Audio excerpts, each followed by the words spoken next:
Hey everyone, it's Mrs. Brimlow, and in today's lesson, we're going to start talking about how to order and compare real numbers.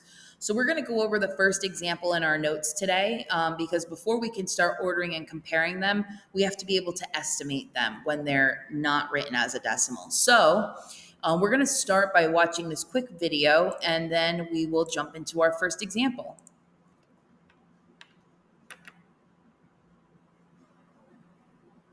How can you compare and order rational and irrational numbers? Think about this question during the lesson. Darcy wants to add this ribbon along the diagonal of the rectangular flag she's designing. Does Darcy have enough ribbon? Here's what Darcy knows.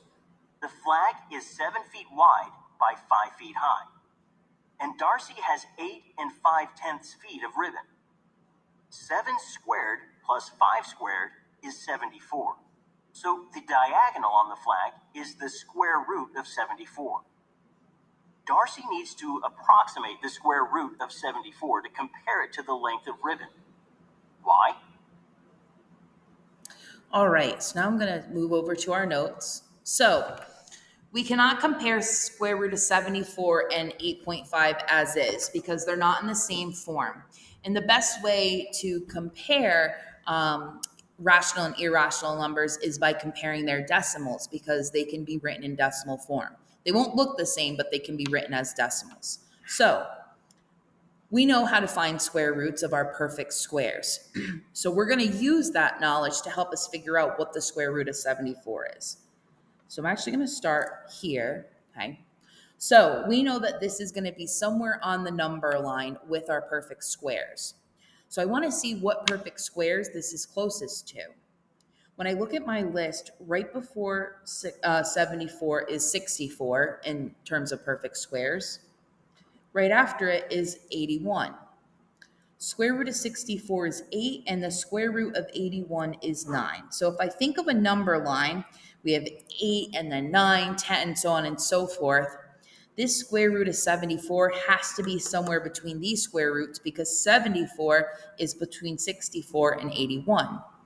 And in the middle, I'm just going to put 8.5 just as a reference for myself. So how do I figure out what the decimal is? So I'm actually going to come back to these three numbers to compare them. So the difference or distance between 64 and 74 is 10. And from 74 to 81 is 7. So when I'm seeing which one 74 is closer to, I want to look for the smaller number, which is 7. So 74 is closer to 81. That means the square root of 74 has to be close to the square root of 81, but not quite. So we know that this is going to be about 8 point something. It has to be bigger than 8 because 74 is bigger than 64. But it has to be less than 9 because 74 is less than 81. And we know it's on this side of the number line because 74 is close to 81.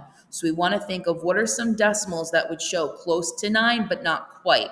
So for this one, I would say maybe 8.7 or maybe 8.8. Those would be some appropriate approximations. If you said 8.1, that would be over here closer to 8, and that wouldn't be appropriate. But either of these would be acceptable, and it's just an estimate, so that's what we have to do. Now, regardless of which number we use, going back to the ribbon in the problem, the ribbon is 8.5 feet. However, that diagonal we're estimating to be about 8.7 or 8.8. Therefore, Darcy does not have enough ribbon, so the answer to that would be no, she doesn't have enough ribbon. Okay. All right, let's try one more together, estimating the square root of 23. So once again, I need to find the perfect squares around 23. So before it would be 16, after it is 25. Square root of 16 is 4, square root of 25 is 5. So that means if I'm thinking of a number line, the square root is a decimal somewhere between 4 and 5. So I need to see what's 23 closer to. Well, to get from 16 to 23, I'd have to add 7. And to get from 23 to 25, I'd have to add 2. Therefore, the square root of 23 is closer to 25. So as a decimal, This is going to be about 4.8, maybe 4.9. Okay. Either of those would be acceptable estimates. Okay.